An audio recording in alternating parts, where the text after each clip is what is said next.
ان سب باتوں پر میں نے دل سے غور کیا اور سب حال کی تفتیش کی اور معلوم ہوا کہ صادق اور دانش مند اور ان کے کام خدا کے ہاتھ میں ہیں۔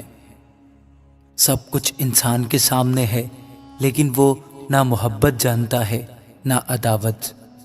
سب کچھ سب پر یکساں گزرتا ہے، صادق اور شریر پر، نیکوکار اور پاک اور ناپاک پر، اس پر جو قربانی گزرانتا ہے اور اس پر جو قربانی نہیں گزرانتا، ایک ہی حادثہ واقع ہوتا ہے۔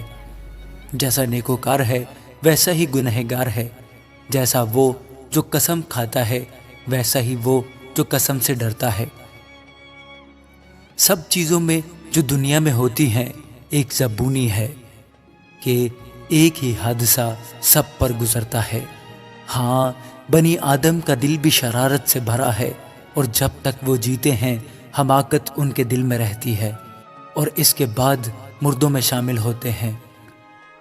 چونکہ جو زندوں کے ساتھ ہے اس کے لیے امید ہے، اس لیے زندہ کتا مردہ شیر سے بہتر ہے، کیونکہ زندہ جانتے ہیں کہ وہ مریں گے، پر مردے کچھ بھی نہیں جانتے، اور ان کے لیے اور کچھ اجر نہیں، کیونکہ ان کی یاد جاتی رہی ہے۔ اب ان کی محبت اور عداوت و حسد سب نیست ہو گئے، اور تا ابد ان سب کاموں میں جو دنیا میں کیے جاتے ہیں ان کا کوئی حصہ بخرا نہیں۔ اپنی راہ چلا جا، خوشی سے اپنی روٹی کھا اور خوش دلی سے اپنی مے پی، کیونکہ خدا تیرے اعمال کو قبول کر چکا ہے۔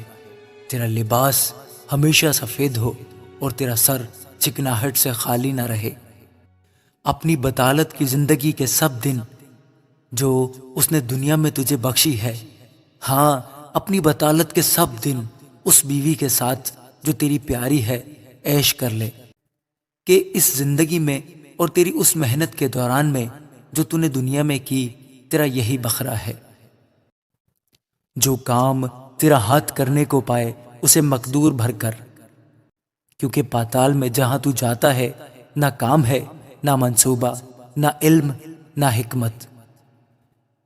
پھر میں نے توجہ کی اور دیکھا کہ دنیا میں نہ تو دوڑ میں تیز رفتار کو سبقت ہے، نہ جنگ میں زور آور کو فتح، اور نہ روٹی دانش مند کو ملتی ہے، نہ دولت عقل مندوں کو،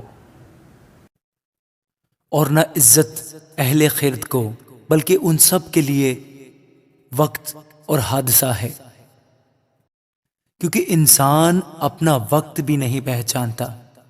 جس طرح مچھلیاں جو مصیبت کے جال میں گرفتار ہوتی ہیں، اور جس طرح چڑیاں پھندے میں پھنسائی جاتی ہیں، اسی طرح بنی آدم بھی بدبختی میں جب اچانک ان پر آ پڑتی ہے پھنس جاتے ہیں۔ میں نے یہ بھی دیکھا کہ دنیا میں حکمت ہے، اور یہ مجھے بڑی چیز معلوم ہوئی۔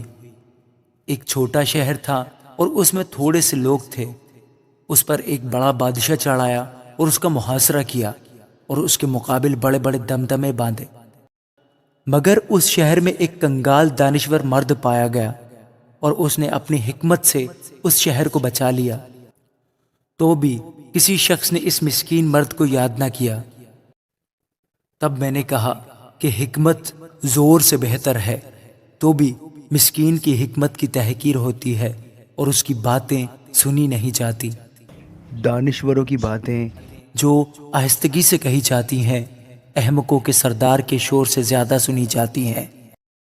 حکمت لڑائی کے ہتھیاروں سے بہتر ہے، لیکن ایک گنہگار بہت سی نیکی کو برباد کر دیتا ہے۔ آمین۔